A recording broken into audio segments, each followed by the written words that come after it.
Hi, I'm Sarah.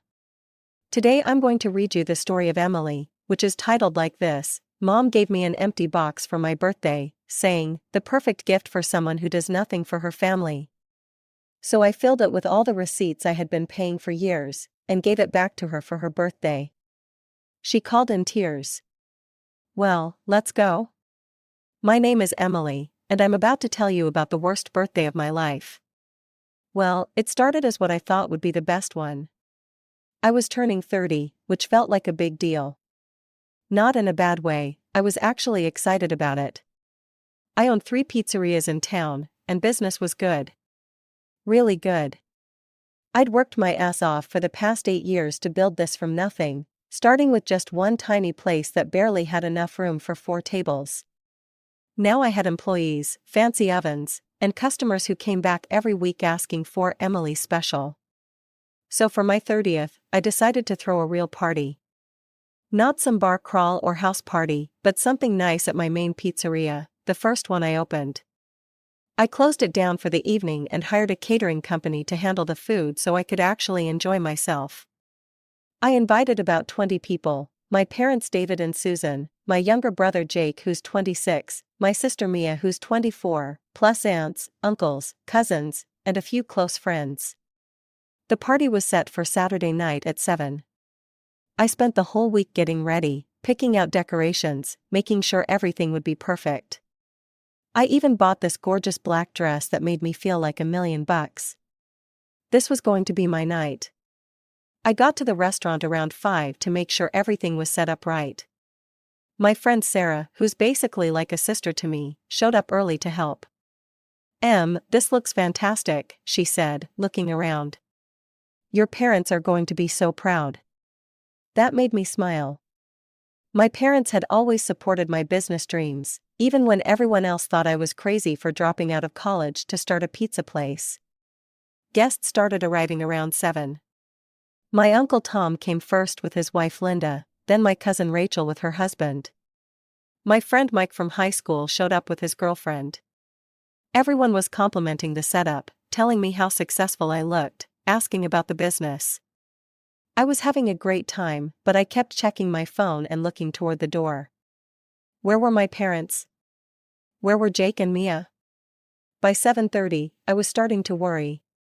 My family is never late to anything. My mom especially, she's one of those people who shows up 15 minutes early to everything. I tried calling my dad's cell phone, but it went straight to voicemail.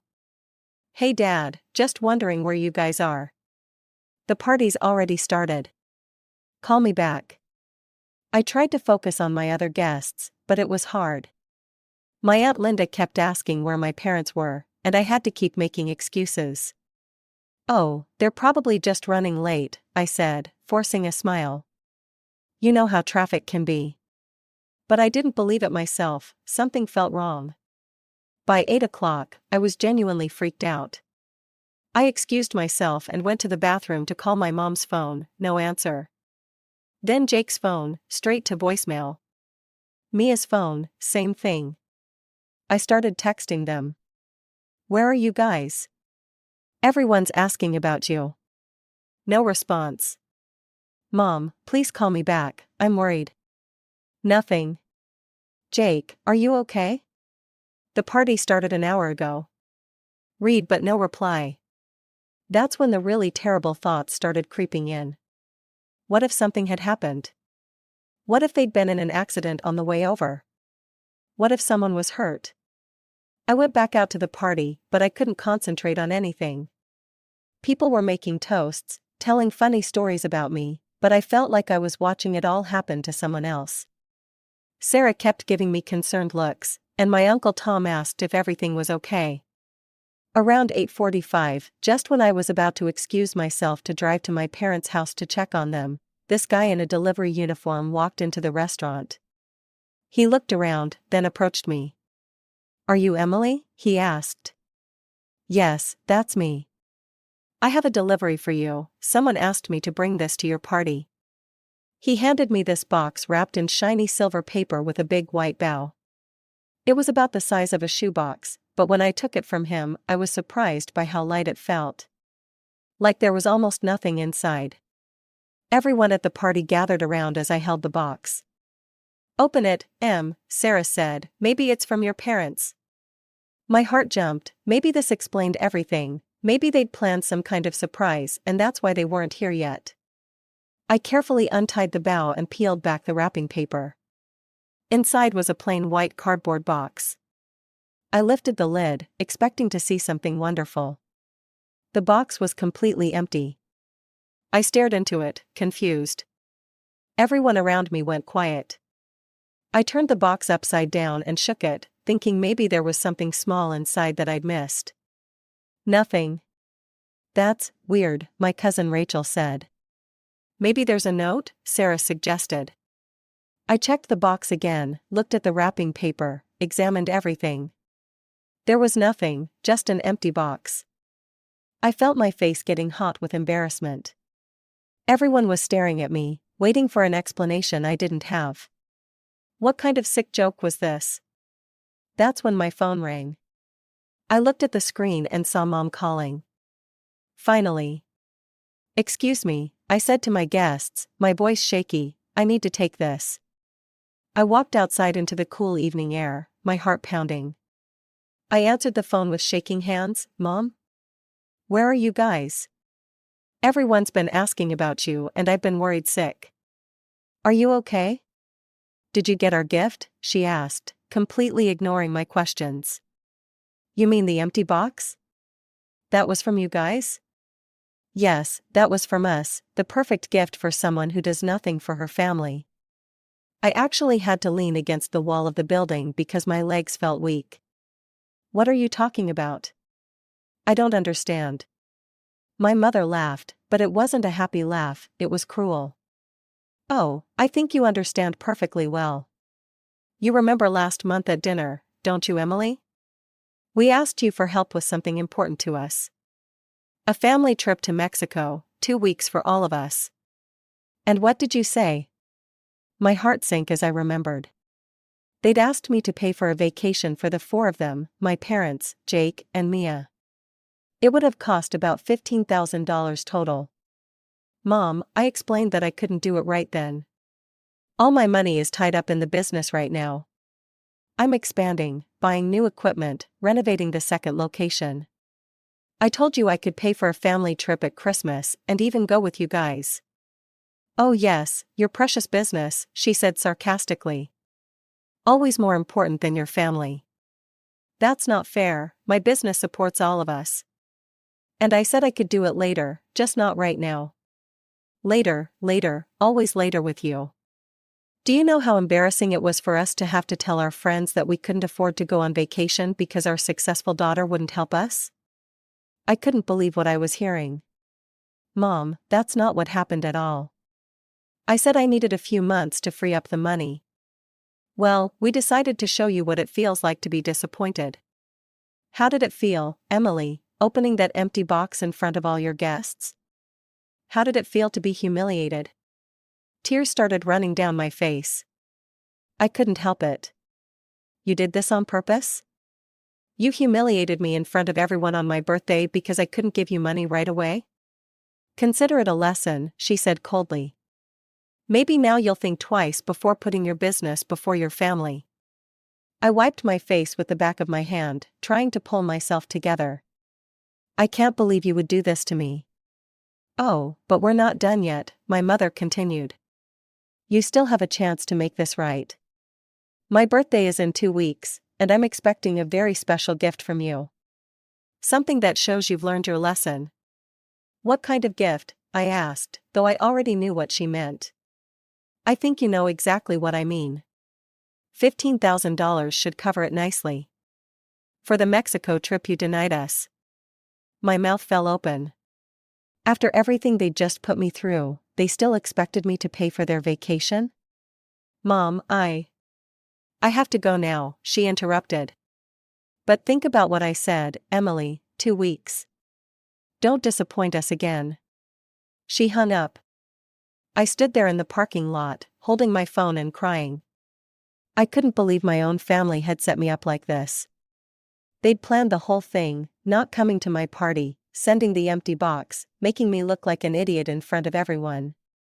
I tried to pull myself together before going back inside, but everyone could tell something was wrong the moment I walked through the door. What happened?" Sarah asked, rushing over to me. "You look terrible." "Is everything okay with your family?" my Uncle Tom asked. I forced a smile and tried to act normal. "Yeah, everything's fine. They had an emergency they had to deal with. They send their apologies." But I could tell nobody believed me. My face was probably still red from crying, and I kept glancing at that stupid empty box sitting on the table. The party pretty much fell apart after that. People started making excuses about having to get home early, needing to walk their dogs, having early meetings tomorrow. Within an hour, everyone was gone except Sarah. "Emily, what really happened?" she asked after the last guest left. I told her everything. About the phone call, about what my family had done, about the Mexico trip they wanted me to pay for. Sarah listened with her mouth hanging open. "Are you kidding me?" she said when I finished. "They did all this because you couldn't immediately drop 15 grand on a vacation for them?" "Apparently. That's insane and cruel. Who does that to their own daughter?" I shrugged. I didn't have an answer. Sarah helped me clean up, but I could barely focus. I kept replaying the conversation with my mother in my head. The coldness in her voice. The way she'd laughed when she asked if I'd gotten their gift. After Sarah left, I sat alone in my restaurant for another 30 minutes, just staring at that empty box. Then I called a taxi to take me home. I couldn't face driving. When I got to my apartment, I finally let myself really cry. I sat on my couch and sobbed until my eyes were swollen and my head hurt. The worst part wasn't even what they'd done to me. It was what my mother had said, that I did nothing for my family. Because that was so far from the truth, it was almost funny. Except nothing about this situation was funny. For the past 2 years, I'd been paying my parents' mortgage payment every month. $1,800, like clockwork. I set up an automatic transfer so they'd never have to worry about it. I also paid their electric bill, their gas bill, their water bill. And it wasn't just my parents. I paid Jake's car insurance every month because he said he couldn't afford it. I paid the rent on Mia's apartment because she was between jobs for the past year. I bought groceries for all of them, helped with their credit card payments, covered medical bills. I did the math in my head as I sat there crying. Between the mortgage, utilities, and helping Jake and Mia, I was giving my family almost $3,000 every month. $36,000 a year. And they called that doing nothing for the family. By the time I stopped crying, it was past midnight. My birthday was officially over. The worst birthday of my life. But as I sat there in my quiet apartment, something changed inside me. The sadness started turning into anger. Then the anger started turning into something else. Something harder. If they thought I did nothing for them, then maybe it was time to actually do nothing for them. The next morning, I woke up with puffy eyes and a headache, but my mind was crystal clear. I knew exactly what I had to do.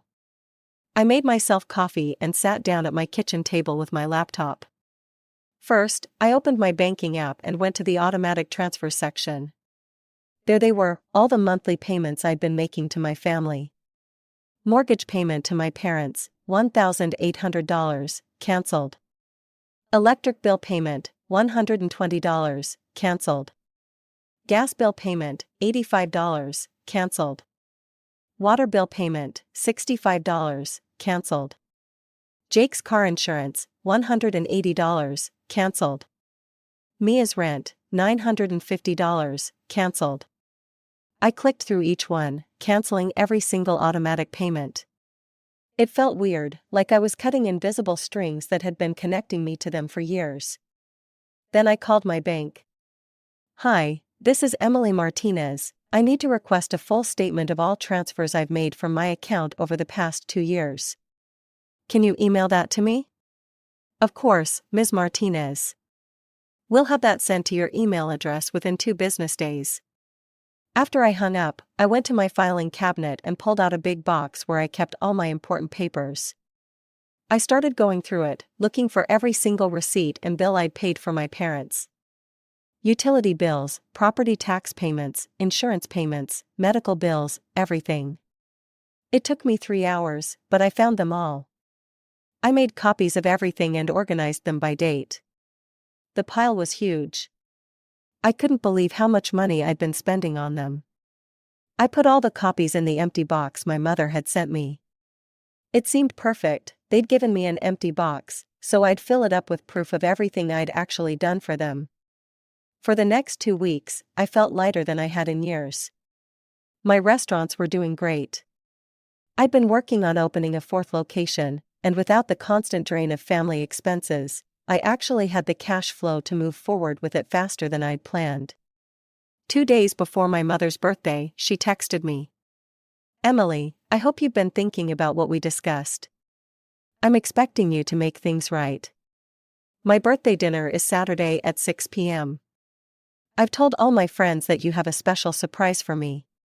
I read the message and actually laughed out loud. She was so confident that I'd cave and give her the money. She probably thought the empty box trick had broken me down and taught me a lesson. I texted back, "Don't worry, Mom, I have the perfect gift for you." Saturday afternoon, I packaged up the box with all the receipts and bills. I wrote a note and put it on top of everything. "Since you think I do nothing for the family, I thought you should see exactly what nothing looks like. I've canceled all automatic payments to you, Jake, and Mia as of 2 weeks ago. No more mortgage help, no more utility bills, no more rent payments, no more insurance. You're on your own now. Happy birthday, Emily." I called a courier service and had them deliver it to my parents' house at exactly 6 p.m., right when her birthday dinner would be starting. Then I went home, put on my pajamas, made myself some hot chocolate, and turned on my favorite Netflix series. I settled into my couch with a big smile on my face, waiting for the fireworks to start.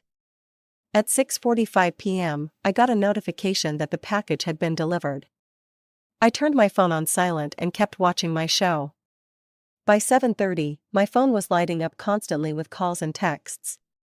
First my mother, then my father, then Jake, then Mia. I could see the notifications popping up, but I didn't read any of them. I just kept watching TV and drinking my hot chocolate. The calls kept coming for hours. I could see my phone buzzing on the coffee table, the screen lighting up over and over again.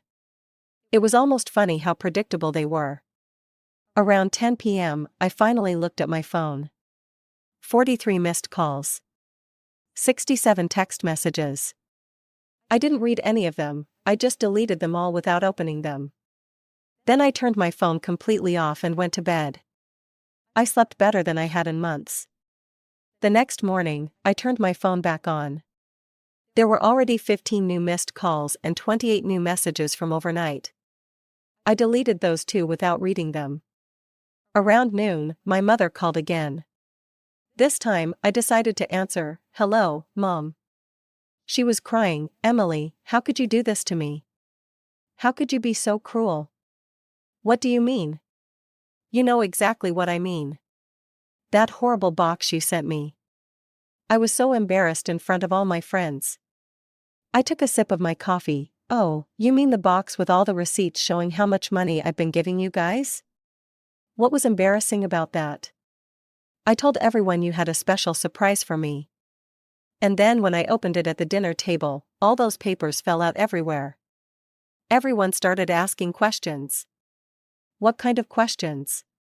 "They wanted to know why you were paying our mortgage.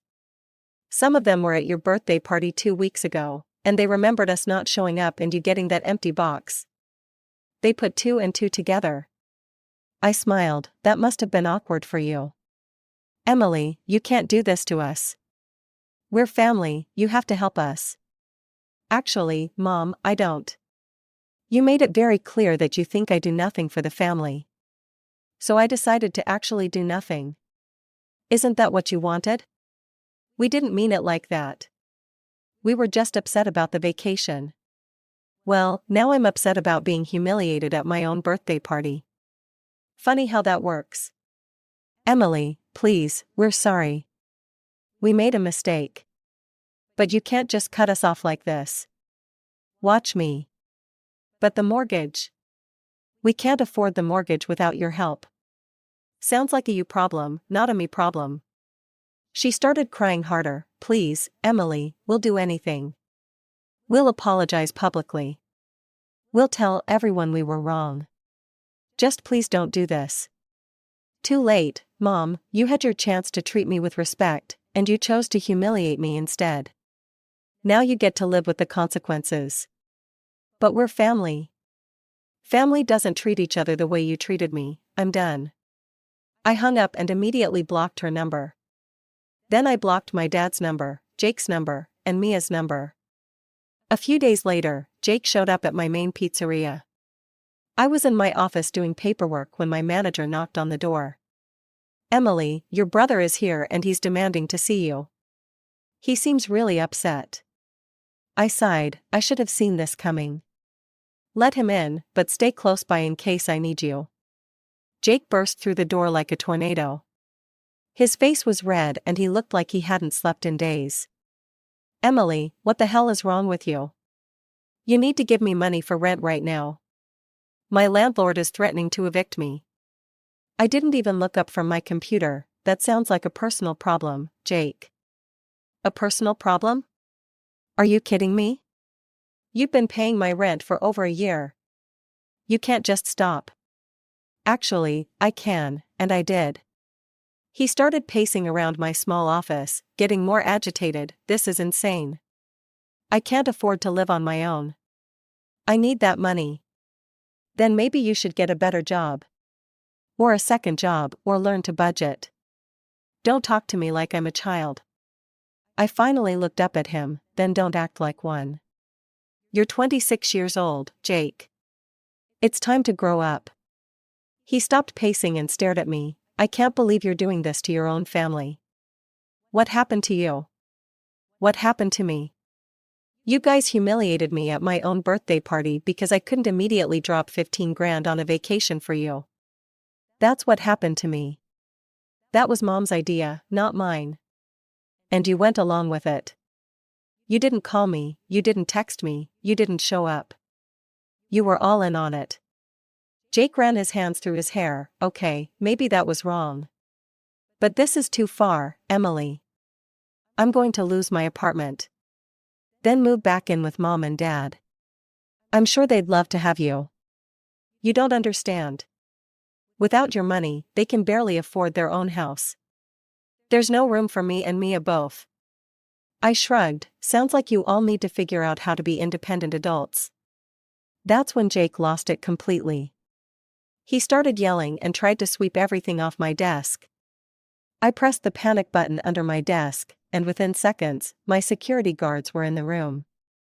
Get him out of here, I told them calmly. And don't let any of my family members into this building again.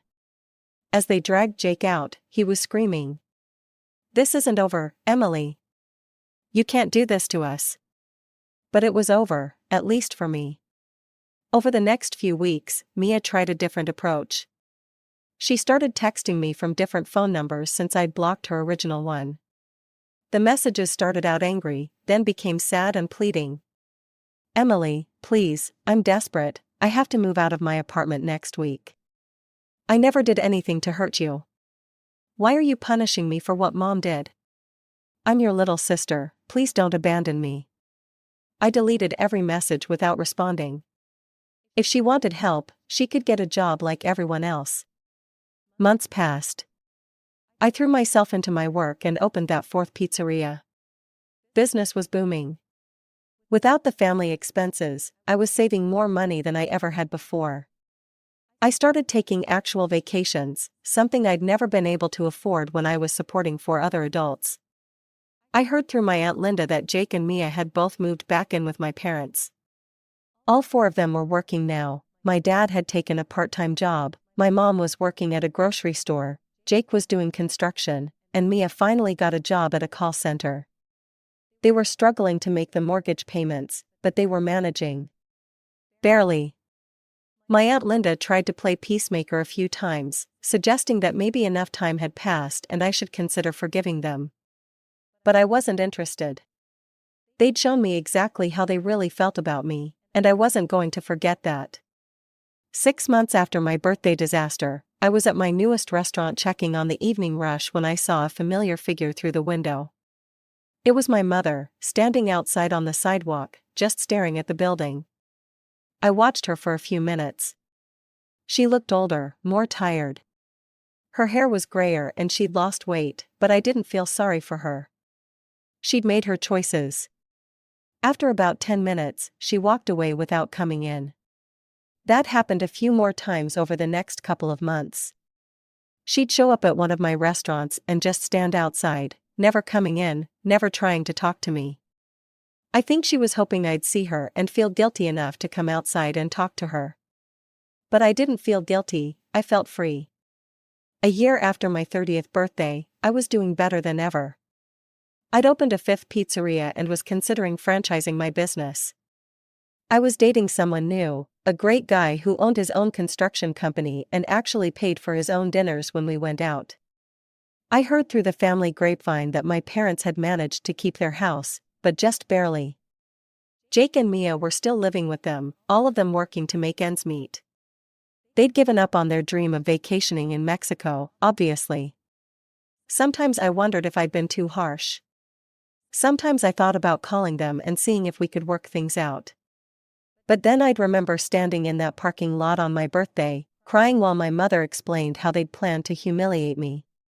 I'd remember the empty box, the cruel laughter in her voice, the way she'd called me selfish for not immediately handing over $15,000. And I'd remember how good it felt to finally put myself first for once. I'm not sure if I'll ever forgive them. Maybe someday, if they really change and show me that they understand what they did wrong. But I'm not holding my breath. For now, I'm happy with my life. I have my businesses, my friends, my boyfriend, and my freedom. I don't have to worry about anyone taking advantage of me anymore. I learned something important that year: just because someone is family doesn't mean they have the right to treat you badly. And just because you can help someone doesn't mean you should, especially if they don't